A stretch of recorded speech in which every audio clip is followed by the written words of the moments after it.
Ahmed was sleeping peacefully in an orchard when he was suddenly and rudely awakened to find a stranger beating him to a pulp. What? Why are you? Ahmed asked, but more blows answered his queries. The stranger did not reply, though his eyes bulged with rage. Stunned, barely awake, and wondering if he was having a nightmare, Ahmed tried to ward off the blows with his hands, but the onslaught was relentless. Oh God, Ahmed cried inwardly. What sin have I committed? I'm a good man, and I haven't harmed anyone. Why then are you punishing me? Ahmed managed to run away from the crazy stranger as fast as he could, and rested, panting and frothing, under an apple tree. But the tall stranger caught up, grabbed him, and began to beat him again for no reason at all. Who are you? And what have I done to you? Ahmed began, but the stranger was obviously deranged. At the point of his sword, he forced Ahmed to eat the rotten apples that had fallen on the ground. But why? Eat, eat, faster, more, cried the stranger, stuffing the apples into Ahmed's mouth. Ahmed had many questions to ask the stranger, but his mouth was full of apples. Non-pulsed and almost driven insane with his situation, Ahmed replayed in his mind all the other tragedies that had befallen him in his life.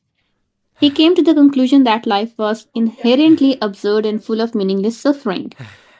I curse you, Ahmed screamed inwardly at the stranger. His stomach was so full that he couldn't breathe. Just when he thought he was going to pass out, the stranger took out a whip and began to beat him with it. Run! Screamed the stranger. Run! Faster! Faster! Exhausted, sleepy, his feet and face covered with bleeding sores and wounds, Ahmed ran with the stranger in hot pursuit. All night the stranger chased and tortured him. At dawn, they came to a stream, and his pursuer made Ahmed go down on his knees and drink the water like an animal. Drink! He yelled more. Ahmed drank till he could drink no more, then sat up on the bank and threw up everything he had eaten and drunk. This is the end, he thought to himself. We suffer like this all our lives and then we die.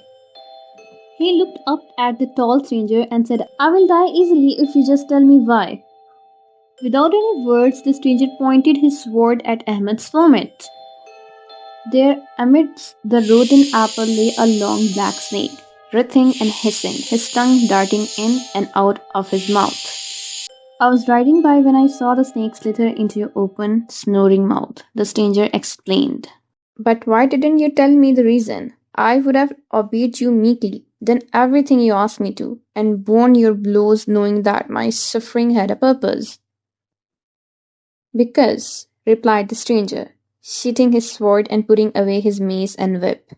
Had I told you there was a black snake in you, you would have died of fright. This was the lesser suffering. Ahmed fell at the feet of the stranger and said, Oh, blessed is the hour you saw me. Blessed is the suffering you inflicted to awaken me.